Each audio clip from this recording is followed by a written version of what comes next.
And we are back, ladies and gentlemen, for the third and final game in this best-of-3 series between GosuGatored and revDoctor, two players who have made it to the quarterfinals of LastPlayerStanding.com's third SC2 Open. I am Anharis, and as we watch this cross-spawn position game on the Shattered Temple, I just want to thank you for participating in this, being one of the viewers. You know, you guys support esports so much, and I want to thank you for doing exactly that. Now, as we watch these players, their strategies begin to unfold, keep in mind what we've seen so far. Game number 1 and 2, revDoctor really liked to go for that passive style, not really committing to any early attacks. You know, he did have an opportunity on dual site where he had a army advantage, a little bit with the tech there as well. He could have forced a lot of force fields, canceled the expansion, but he just decided to play it cool, stay in his base, keep the Protoss at bay, and go ahead with the drop that ended up with a net gain of, well, let's just say half of GosuGator's probes. That forced ultimately forced an attack from GosuGatored, and he was able to claim victory, bringing it to game number 1 to a close in revDoctor's favor. Game number 2, we saw Doctor open up with a strong 2-base timing attack that ultimately failed because it's just a minute or two too late. The Protoss was able to chrono boost out the Colossi, getting that range upgrade, played a crucial role. Combine that with the Zealot flank attack that we saw, which absorbed a lot of the siege tank fire. It really helped out a lot, bringing it to a tie. So let's see what happens here today with a gas going down for the Terran player. This could lead to, again, another early reactor like we saw in game number 1, or we could go for a tech lab. Time will tell. Either way, we're going to expect to see a Marine first, as that's pretty typical dealing with the Protoss scouts. I mean, you want to get those out as soon as possible, so that way you can go ahead with whatever it is that you're going to be building and not have that scout relay that information back to your opponent's base.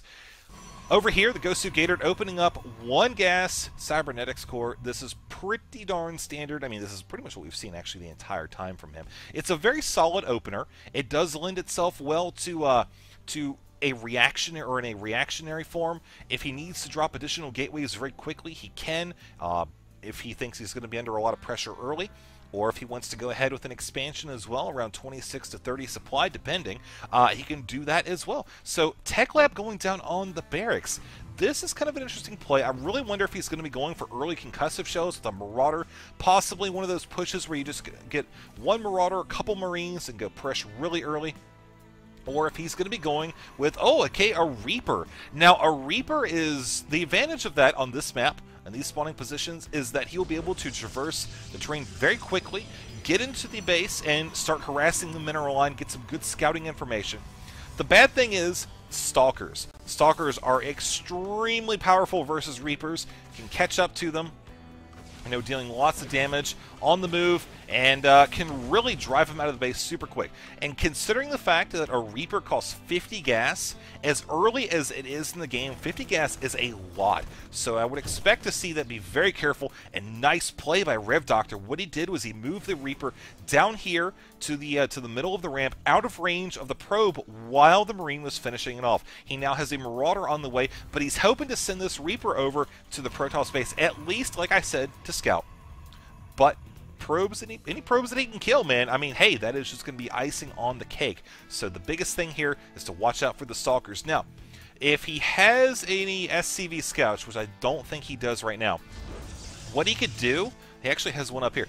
What he could do is send this SCV to scout around and see if he can bait out this Stalker right here. If he can pull this Stalker out to midfield and then send the Reaper in, he is going to be in a fantastic position. But now we do have this Reaper coming down here. The Stalker actually running back. Did he spot it? I think he knows it's on the way since this Nexus. Of course, this probe definitely spotted it right there. But, yep, this Reaper's actually going to pop off one worker. Yes, one worker. We'll actually just watch the kills on that bad boy as the Stalker's in pursuit, but decides to stop right there, right next to the cliff, gets a surround of the probes taken out. Wow, actually, that's pretty impressive. I wonder which one of those probes got the kill. Or was it the Stalker? Well, either way, we do have the Terran player moving out with his command center now fully built. He's going to be able to get that orbital command here pretty soon, as well as double barracks add-ons as well. Looking pretty darn good, and I think he would be in a pretty good position again, to pressure the Protoss player. Since he did commit to a whole bunch of Stalkers, he's going to be pretty vulnerable to this quantity of Marauders right here. But again, you know, he might be afraid of a counterattack coming from a different angle. And we can see there are 2 sentries here already. So I think the attack would be pretty risky at this point. Looking down here, though, having this expansion just a little bit earlier than his opponent, and by a little bit earlier, I mean even though they're landed roughly at the same time, we see workers transferred over to the Nexus way before his opponent did the same.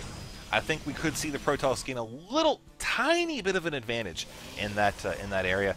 Not so much that it could make a huge difference, but 29 to 33. The fact that he has been chronoing his Nexus the entire time means that his economy is just going to be in such a good shape moving forward into the 10-minute mark. As we approach that closer and closer, we take a look at the APM, 87 to 85, so neck and neck on that. Combat Shield Stim Pack, double upgrades on the way, making good use of that dual Tech Lab play with these 3 barracks. And I'm really wondering what he's going to be doing with these forces here. You see, he's just kind of keeping them around. He's not attacking the rocks. He's not attacking these rocks over here. And he's not really scouting either. Protoss does have control of the Xel'Naga Watchtower. Something that Terran could do is head out right now. It looks like he's actually going to be doing exactly that. I was going to say something he could do is just come and reclaim map control. He certainly does have quite a mobile force at the moment. Protoss bringing in his Zealot back, very smart move. Bringing out the Observer, he might attach to the army, or he might send it over to his opponent, or his opponent's base, where he will see a factory. And likely a starport here as well. This is looking like a very similar game to match number 1, where this time though, looks like we had a couple force fields blown. I think we're going to see revDoctor be a little bit more forceful, a little bit more direct with his army. But again, keep in mind this Observer being here, it's going to provide crucial information that he didn't quite have in game number 1 as early as he does now. Now with the second Observer, that means we're going to free this one up to go check out the Terran player's base.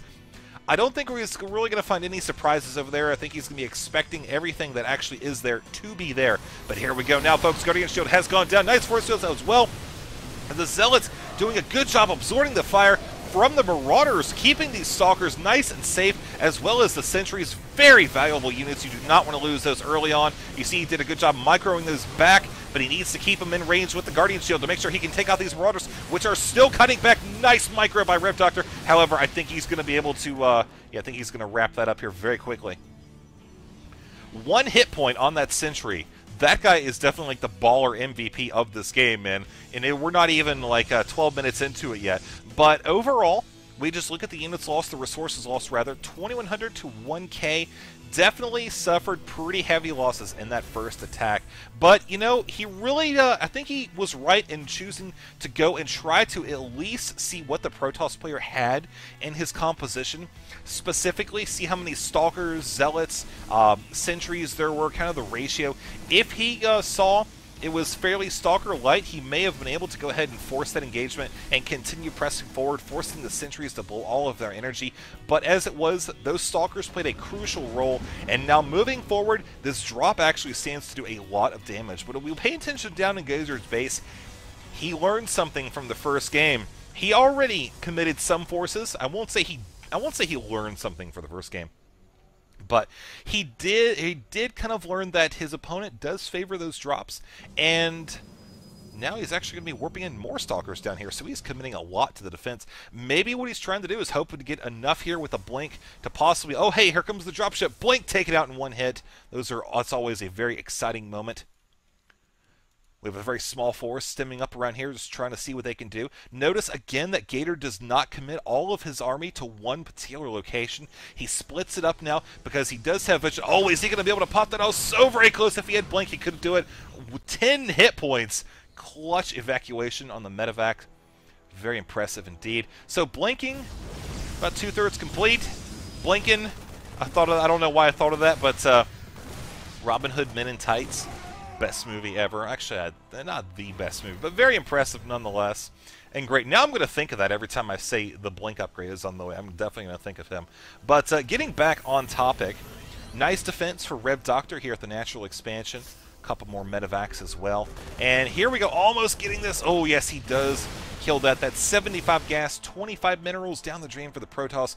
But he did find out information before he died. He saw that command center floating away. He was a faithful servant to the Protoss cause, keeping an eye on the expansion up here, noticing that missile turret as well. Now notice this drop is still hanging out down here. Protoss keeping his forces split up nice and even as he is dropping the high yield. Very risky expansion to take at this point. But notice how he does have a robotics facility working on Colossi, or a Colossus rather, and double upgrades, chrono boosting those. Then he will be able to continue on to levels 2 and 3 of those as well. Notice how he also dropped the pylons at the expansions. Very smart move for you newer players. This is pretty much just so that way he can keep tabs on the other expansions and kind of limit the expansion growth, but not so much. I mean, obviously you can tear that down very easily, but it does give information that the Terran player, you know, if he decides to go for this expansion right now, he may be committing to a double expand, which could tell the Protoss maybe it's a good opportunity to go and kind of check out the army. We see right now 138 to 137. It is neck and neck. But look at the minerals and gas that the Protoss is floating, and then look at the Terran player right now. Way more on the Terran side. Something I would like to see at some point here will be a Warp Prism drop. Look around here. He does have a Ghost Academy, you know, but we also do have the SCV line here. Very vulnerable indeed. And, of course, all the production facilities down here as well. The bunkers have been evacuated. And, you know, actually knocking out this Ghost Academy would be a pretty substantial hit. Also, if he can cancel one or both of these upgrade or these engineering bays, that would be a good move as well. But we see him moving forward to the middle of the map. Now that he has this Colossus, he's going to be a bit more aggressive. This is just, again, without that Colossus, without the Immortal, his army would likely fall very quickly to the Terrans because of the medevacs, the stem, the fact that he can just go ahead and heal himself off after engagement, kite away the Zealots, which would negate a good chunk of this army right here. We see we got 12 of them total. And this drop's still hanging out here, man. It's like the rejected medevac down in the corner, keeping her face buried in that pylon, man. She has got to be so depressed right now, and these guys are just going to be bored out of their freaking mind. Probably shooting birds out the window or something. That's probably what I would do. Just kidding. I love birds. I love birds so very much. It's got parakeets. I had a parakeet when I was a kid. Worst decision ever. That thing pooped like every 10 minutes. And then I had the great idea to go buy 4 parakeets. 4 parakeets as like an 8-year-old? Yeah, that claimed the title as the new worst decision ever. But let's get back to the game. Psystorm on the way. Archons as well. This Terran army looking quite scary, but I think the Protoss is looking a little bit scarier. This high-yield expansion could be sacrificed, although no, nice EMP landing right there. We are going to see very sexy Blank picking off these Vikings this time. Protoss a little bit more prepared for that. We're going to see Zealots charge in, absorb the brunt of the attack from the Terran. Nice cutting as well. Going to be whittling down this Protoss army. Will he actually have enough to chase forward, though? I think he will. Knocking out these medevacs is going to be a massive hit to the army because, keep in mind, once these medevacs are gone, the Terran, if the Protoss decides to press an engagement, he is going to have a half-dead army, and that is going to drop so very quickly, and that is actually going to basically force the Terran to decide, does he want to try to commit a stem to the engagement? Is it going to be, you know, all or nothing? If he does, is he going to be able to keep those units far away, let these other units tank damage until you know, they've equaled out a little bit. So just little things like that keep in the back of your head as you're playing. You think about these things a lot quicker than it is to or a lot easier and quicker than it is to explain them during a cast. But these are kind of thoughts that are going through the players' minds. Now, GosuGatored right now, he is sitting in a phenomenal position. 40 supply lead, closing now about to a 30 or so, but he's got the tech advantage. We just look at the unit tab. We see 4 Templar, 25 Stalkers, 2 Colossi, and the Archon as well. Of course, does splash damage in a small radius and does the extra damage to biological units. And he's 3-3. Of course, this one unit right here, the Archon, is like, you know what, man, that's not all big of a deal. I'm all shields. I hate this. But, yeah, the rest of the army, yeah, they're cool. This guy is the 1%. These are the 99%. You see what I did there. Here we go now. revDoctor getting in position. He knows what's going on. He's got plenty of ghosts, so he's going to be able to blanket with EMPs. But this is such a large army moving in. The High Templar are far enough away to not really have to worry about too much about the EMP. A lot of the ghosts are stuck back here, which is going to help the Protoss a ton. The Colossus going down, the Vikings doing their job, but what will they have to do afterwards? They're going to have to land over here as soon as possible and work on taking out some of these forces, but the Storm's just blanketing the Terran army, bringing this to a decisive victory for GosuGatored. 104 to 137. You're going to see this expansion going down here as there is just nothing left for the Protoss or the Terran army. 650 to 3,000. There's the GG, bringing game number 3 to an exciting finish. GosuGatored is going to be moving on to the semifinals. Congratulations to him and revDoctor, both players putting on a great show here, the best of 3 series. Thank you for watching. Thank you to lastplayerstanding.com for organizing of this event. Once again, I'm Anharis. Thank you for watching. We'll see you in the next video.